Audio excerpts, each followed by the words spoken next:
शेतकऱ्यांसाठी खुश खबर आहे। राज्यातल्या कापूस, सोयाबीन घेणाऱ्या शेतकऱ्यांना प्रति हेक्टरी 5,000 रुपये मिळणार आहेत।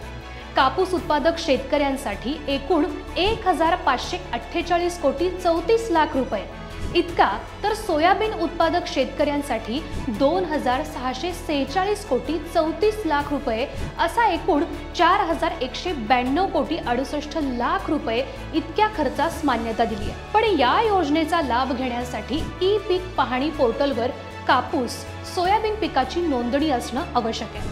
आता याची मुदत 15 सप्टेंबर पर्यंत करण्यात आली आहे। आता ही ई पीक पाहणी कशी करायची, तर आपल्या मोबाईलमध्ये प्ले स्टोर वरून ई पीक पाहणी 2.0 हे ॲप इन्स्टॉल करा। यानंतर महसूल विभाग निवडा।